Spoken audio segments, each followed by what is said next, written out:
Military जो होती है ये बेसिकली इसे रखा जाता है लड़ाई के लिए, या एकदम एक्सट्रीम कंडीशन के लिए रखा जाता है।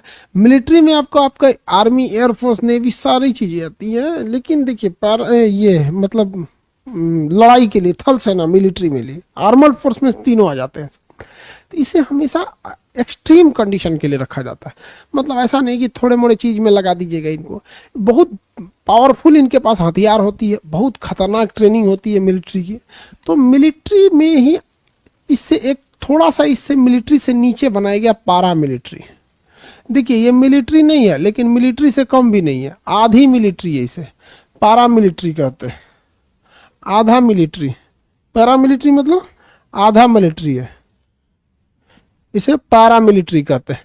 तो पारा मिलिट्री का भी काम है मिलिट्री की तरह ही है, लेकिन छोटे से कामों का है, बहुत हैवी मारधारी इन लोगों को नहीं करना रहता है। पारा मिलिट्री कई टाइप की पारा मिलिट्री है, इनकी अलग अलग टाइप की जिम्मेदारियां दी गई हैं पारा मिलिट्री फोर्सेस को। जैसे म्यांमार से सुरक्षा, बॉर्डर की सेफ्टी की जिम्मेदारी पूरा म्यांमार बॉर्डर पर किसकी है? असम राइफल की। असम राइफल, असम राइफल की ही जिम्मेदारी है पूरे म्यांमार बॉर्डर की क्या करना? सिक्योरिटी देखना। उसी तरह से अगर आप देखेंगे नेपाल बॉर्डर को, तो पूरे नेपाल बॉर्डर को सिक्योर करना, नेपाल बॉर्डर को सिक्योर करने की जिम्मेदारी, पूरे नेपाल बॉर्डर को सिक्योर करने की जिम्मेदारी है सशस्त्र सीमा बल एसएसबी। सशस्त्र सीमा बल एसएसबी पूरे नेपाल बॉर्डर को यही कंट्रोल करके देखता है यहाँ पर। अगर वैसे ही अगर आप चाइना को देखते हैं कि चाइना के पास कंट्रोल करने के लिए, तो चाइना का ये लगने वाला बॉर्डर यहाँ पर, यहाँ पर, यहाँ पर, ये जो चाइना जहाँ जहाँ लगता है, जहाँ जहाँ, वहाँ ITBP, Indian Tibet border police, ITBP, ITBP,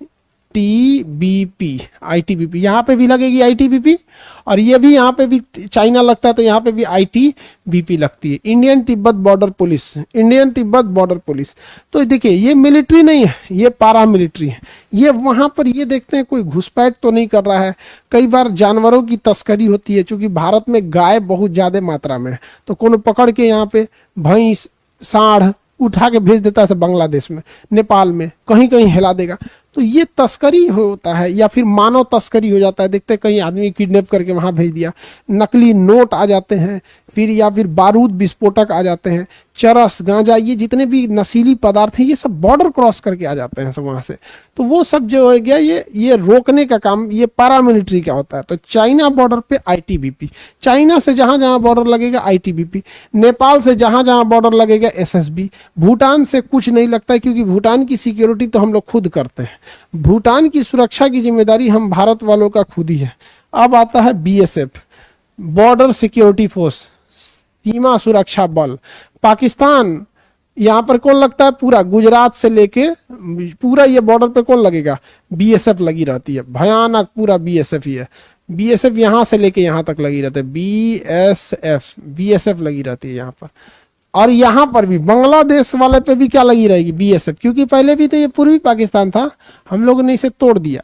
पाकिस्तानियों को अभी समझ में नहीं आता है कि उनका देश टूट गया, अभी वो कश्मीर चिल्ला रहे हैं। तो ये पैरामिलिट्री फोर्स है। कौन सी है? Paramilitary force. और जितना भी समुंदर का एरिया नीचे है, जितना समुंदर है, ये सारा का सारा समुंदर इंडियन कोस्ट गार्ड के अंडर में। किसके अंडर में? Coast guard, Indian coast guard, ICJ, Indian coast guard. ये समुंदर की निगरानी कोस्ट गार्ड की, समुंदर की निगरानी कोस्ट गार्ड, समुंदर की निगरानी कोस्ट गार्ड की है, समुंदर की निगरानी कोस्ट गार्ड की। किसी को कोई दिक्कत नहीं ना। अच्छा, देश के अंदर अगर जरूरत पड़ गई, देश के अंदर जैसे आंतरिक स्थिति को संभालना है देश के अंदर, तो उसके लिए लगाई जाती है सीआरपीएफ। क्या लगेगा? CRPF, CRPF, central reserve police force, CRPF, CRPF, central reserve police force, CRPF को लगाया जाता है। नक्सलियों के खिलाफ सीआरपीएफ को लगा दिया जाता है। आंतरिक सुरक्षा सीआरपीएफ में, चुनाव लगता है सीआरपीएफ हो जाता है, मार हो जाता है सीआरपीएफ लगा दिया। किसी को जेड प्लस सिक्योरिटी देना है सीआरपीएफ दे दो, किसी को सुरक्षा देना है सीआरपीएफ। अभी हमारी बहनिया को देखते हैं ना, कमांडो मिले हैं सब सुरक्षा के लिए।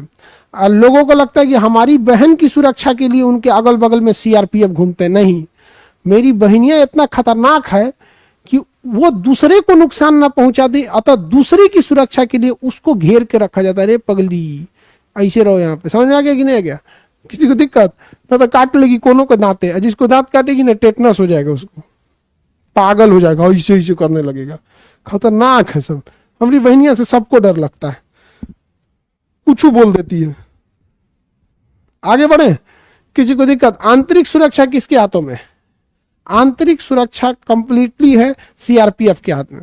अब सीआरपीएफ को जो ट्रेनिंग मिली थी वो दूसरे से लड़ने के लिए मिली थी या सुरक्षा के लिए, लेकिन बहुत जगह ऐसा हुआ ना कि जहां टूरिस्ट आते हैं या लोग आते हैं तो वहां लड़ना नहीं बल्कि समझाना है।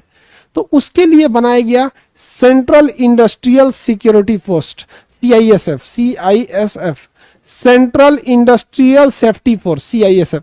ये वहां लगाया जाता है जहां कोई इंडस्ट्रीज हो या कोई टूरिस्ट प्लेस हो, लाल किला हो, ताजमहल हो, कुतुब मीनार हो, मेट्रो स्टेशन हो, एयरपोर्ट हो, बंदरगाह हो, या फिर कोई बीच हो जहां, तो वो सारी चीजों में क्या लगा देता है आपको? सीआईएसएफ लगा देता है। क्या लगा देता है? सीआईएसएफ को लगा देता है। सीआईएसएफ को central industrial security force, central industrial safety force, security ने सेफ्टी फोर्स, सीआईएसएफ क्या लगा देता है? सीआईएसएफ को लगा दिया जाता है, सीआईएसएफ को लगा देगा। अब इसको अलग अलग इसलिए रखते हैं ना कि अलग अलग ढंग से ट्रेनिंग दिया जाता है। जैसे आप बताइए, जैसे देखिएगा ना, खाना बनाने वाले आते हैं आपके यहाँ, तो कोई सलाद काटने में स्पेशलिस्ट होता है, कोई चिकन बनाने में, कोई मटन बनाने में, क्योंकि उसी हिसाब से ट्रेनिंग होती है। तो हर जगह की जरूरत अलग है, इंडस्ट्रीज में अलग जरूरत है। वहां पे टूरिस्ट भी आएगा, हो सकता है टूरिस्ट के बीच में कोई छोटा मोटा गुंडा भी घुस जाए, तो उनको जो हथियार देना है ना, मीडियम या नॉर्मल हथियार देना है। जैसे सीआईएसएफ के जवान को इन्हें की उठा के लॉन्चर दे दे, मेट्रो में कोई पर्स लेके भागेगा, मारेगा ग्रेनेड चला के, ले ससुरा धाए दे, चोर तो जैबे करेगा, ससुरा 4 गो आदमी उधी आ जाएगा। तो उसी की ट्रेनिंग जो सीआईएसएफ की होती है वो उसी हिसाब से होती है कि इसे उसी हिसाब से मैनेज करना है। अब सीआरपीएफ, इनकी ट्रेनिंग बहुत खतरनाक होती है। बम चला देंगे सब यहाँ पर, नक्सलाइट आ रहा है तो नक्सलाइट को आराम से मारेगा, पिस्टल से ले आप बम धाए दे, उड़ा दे। तो इनकी ट्रेनिंग अलग होती है सीआरपीएफ वालों की। समझ में आ गया कि नहीं? तो इन्हें कहा जाता है पैरामिलिट्री फोर्स। अब वीआईपी लोगों की जो सुरक्षा दिया जाता है, national security guard, NSG, national security guard, ये राष्ट्रपति से बड़े बड़े लोगों को सीआई से दिया जाता है। इन्हें ब्लैक कैट कहते हैं। और इनमें जो सबसे खतरनाक होते हैं उन्हें स्पेशल प्रोटेक्शन ग्रुप कहते हैं, एसपीजी। नरेंद्र मोदी की सिक्योरिटी की जिम्मेदारी एसपीजी को होती है। किसे? एसपीजी को। और बड़े बड़े वीआईपी को एनएसजी को, मुख्यमंत्री एनएसजी, राज्यपाल एनएसजी, वीवीआईपी लोग एनएसजी, विदेशी राज्य का आता है एनएसजी, प्रधानमंत्री एसपीजी, राष्ट्रपति एसपीजी। तो ये हो गया आपका पैरा मिलिट्री फोर्स।